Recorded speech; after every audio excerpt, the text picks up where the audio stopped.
కడుపు నిండంత ఆహారం తింటే ఓర్వలేరు కొంతమంది విశ్వాసులు. దైవజనుడు పచ్చగా కనపడితే ఓర్వలేరు. ఏ దైవజనుడు అనేవాడు ఒక శుద్ధమైన వస్త్రం కట్టకూడదా? కడుపు నిండా పట్టడన్నా మంచిగా తినకూడదా? తన భార్య బిడ్డలకు మంచి బట్ట కొనుక్కోకూడదా? వాళ్ళకి తృప్తిగా పెట్టుకోకూడదా?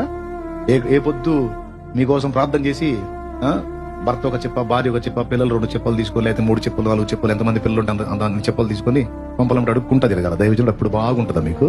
కొంతమంది విశ్వాసులు బుద్ధి, దైవజనుడికి అట్లాంటి ఇల్లు ఎందుకు అంటాడు ఒకడు. మరి ఎందులో ఉండాలా? నిలవరమైన నివాసం ఉంటే తప్ప దైవజనుడికి అవసరం. దేవుడిచ్చాడు, నిర్మించాడు. అవసరమైతే దైవ సేవకు అవసరమైతే నిర్దాక్షిణంగా దాన్ని బలిపీఠం ఎక్కిస్తాడు.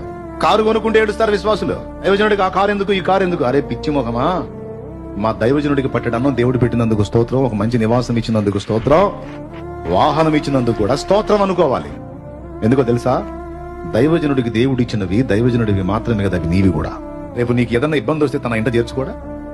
నీకే ప్రమాదం వస్తే ఆ కారులోనే తీసుకెళ్లి నిన్ను అక్కడ తగలేడా ఆసుపత్రిలో? ఏం తెలివి నీ తెలివి, దరిద్రపు తెలివి. దైవజనుడు ఆశీర్వాదాన్ని చూసి వ్యసన పట్టం ఏందండి? అసలు ఏం మనసు అది? కొంతమంది బుద్ధి, చండాల బుద్ధి. నా బిడ్డలు ఎవరు అట్లా ఉండకండి అమ్మా, మీకు దండం పెడతా. అట్లాంటి సైకాలజీ ఉన్నోళ్ళు యేసు నామములో నాకు దూరం అయిపోదురు గాక. ఆత్మీయ నాయకుని అభివృద్ధిని చూసి ఏడ్చుకునే రకాలు, ఆ కుళ్ళుకునే రకాల దరిద్రపు హృదయం కలిగిన వాళ్ళు దూరమే అయిపోవాలి. అట్లాంటి శాపగ్రస్తులు ఉండకూడదు నాతో.